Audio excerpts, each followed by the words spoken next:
Hello guys, welcome to my YouTube channel.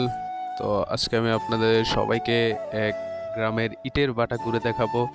তো আপনারা সবাই আমার পাশেই থাকবেন, আশা করি ভালোই লাগবে। তো চলুন শুরু করা যাক। তো চলে আসলাম ইটের ভাটায়।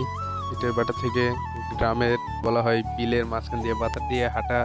তো সেখান দিয়ে হাঁটতেছিলাম আর একটা সিনেমেটিক নিতেছিলাম। তো সিনেমেটিকটাও অস্থির একটা রেজলিউশন আসতেছিল। তো চলে আসলাম ইটের ভাটায়। এখানে দেখতে কিন্তু অনেক সুন্দর দেখা যাচ্ছে। আর এই ফাঁকে আমিও একটু ক্যামেরার সামনে এসে পড়লাম, আবারও একটা সোয়াইপ করে নিলাম। তো আপনারা বলবেন কেমন হয়েছে। আর দেখতেও কিন্তু অপূর্ব লাগছিল। তো আবার চলে আসলাম ইটের ভাটায়। ইটের ভাটায় এসে খুব ভালো লাগছিল। আর খুব পরিবেশটা খুব শান্ত ছিল, কোনো আওয়াজ ছিল না।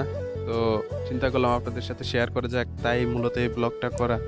আর একটা কথা বলে রাখি, এটা কিন্তু ইটের ভাটার একটা সময়, মানে এখন থেকে এই শীত থেকে শুরু করে প্রায় 6 মাস পর্যন্ত ইটের ভাটারই সময় থাকবে।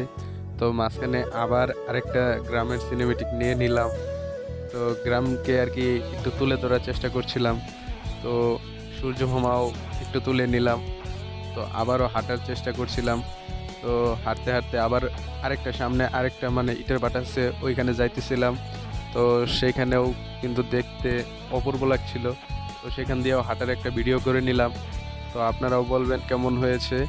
একটা জিনিস বলে রাখি, আর এই ইটের ভাটা কিন্তু আমার বাড়ি থেকে বেশি দূরে না। আর এই ক্যামেরার মধ্যে থেকেও আমার বাড়িটা দেখা যায়। তো তাই মূলত কাছে দেখে আসা। চলে যাইতেছি আরেকটা ভিডিওতে।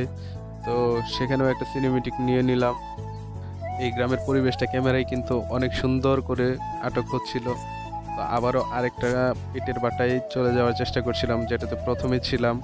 তো সেখানকার ইটগুলো আপনাদের দেখানোর চেষ্টা করব। তো দেখা যাক। ইটগুলোর কোয়ালিটি কিন্তু অনেক ভালো হয় আর অনেক মজবুতও হয়, যেটার জন্য আমাদের গ্রাম 1 নম্বরে আছে। তো এই ইটের আর কি নাম ডাক আছে। এই ইটগুলো অনেক মানে কম দামেও পাওয়া যায় আর কোয়ালিটিও ভালো হয়। তো মাঝখানে সূর্যমামাকে আরেকবার বন্দি করে নিলাম। তো আবারও গ্রামটাকে একটু ঘুরে দেখানোর চেষ্টা করছিলাম। তো আমি কিন্তু সেরকম এডিট করতে পারি না, এতটুকু পারতাম তা আপনাদের মধ্যে তুলে ধরার চেষ্টা করেছি। তো আপনারা সবাই আমাকে সাপোর্ট করবেন আর আমাকে নতুন ভিডিও করার উৎসাহ দিবেন। তো সবাইকে ধন্যবাদ পুরো ভিডিও দেখার জন্য।